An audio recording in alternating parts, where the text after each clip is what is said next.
Welcome back to your Daily Dose. My name is Robert here with Matthew. We're talking about all things what I didn't say.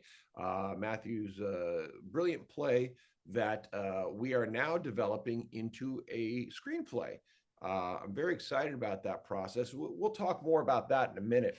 What I want to say is, or get to, is your process from making a play because you were traditionally an actor and a teacher, right? That you got your MFA in theater Mhm.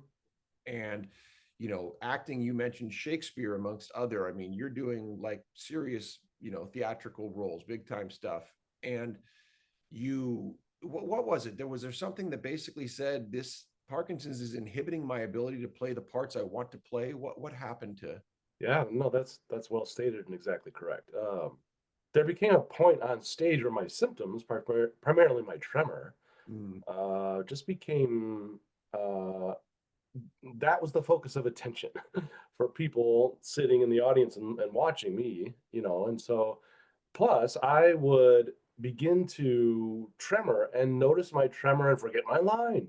It just all sort of snowballed. So then I thought, am I ready to give up my acting career? No, I'm not. mm. And that turned into the determination to write my own play and have something that I could partake in and be part of, no matter what my symptoms. Which, by Um, the way, was not something you had a background in. You did not consider yourself a writer before this play. Is that correct? that's right. That's right. Now, I've done a lot of editing. And I know story form and that kind of thing. Your class, Robert, was critical. It was excellent in really defining what goes on in the hero's journey. So that was excellent. But no, I was kind of a novice. I leaned into interviews. That was critical. So I interviewed 12 people, patients and care partners and neurologists, and really leaned into that material with their permission to use in the play. So I think that's really important because you're talking about a play that helps people communicate better and helps them understand communication better.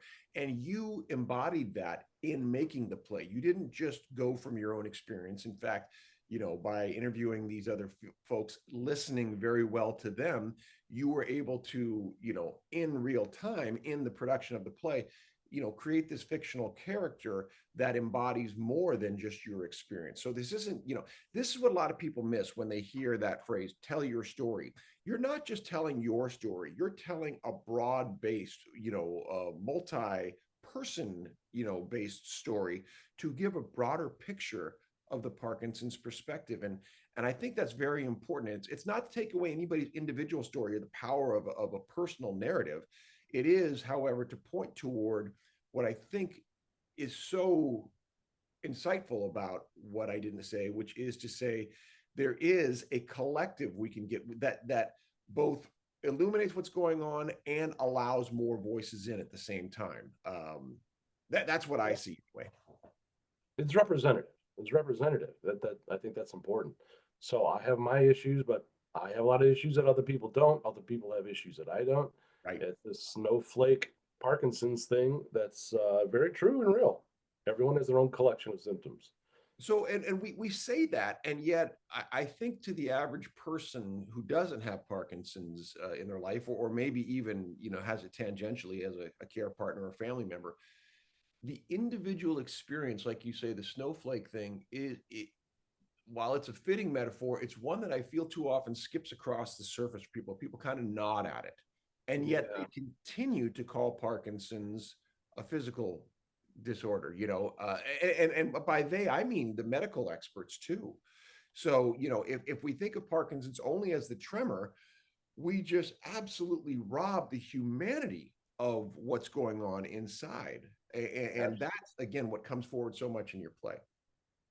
Well, and we together emphasize so much of having a movement disorder specialist. Mhm. You know what I'm saying, Robert? Like you have to, if you're gonna go see a neurologist, go see a movement disorder specialist. My thing lately is go see a mental health therapist. Yes. That's it's not just what my body's doing, it's what my body's feeling. It's what my brain is communicating to the rest of my body. The brain, body brain connection. It's just critical. I think that that pathway is really important, and it is something that we develop actually, in the screenplay. So we'll talk about that because you're right. To get that, you think about that first diagnosis appointment, right? And what do you get, and your pathway, because that's the foundation. That's where things are set. Right now, mental health is thought of as the extra if you can. Oh, the sun's blasting on me. I'm going to change my camera angle slightly, and That's we're going okay. to come back in just a moment. Don't worry, I'm not about to be eaten by that. All right. See you in a minute.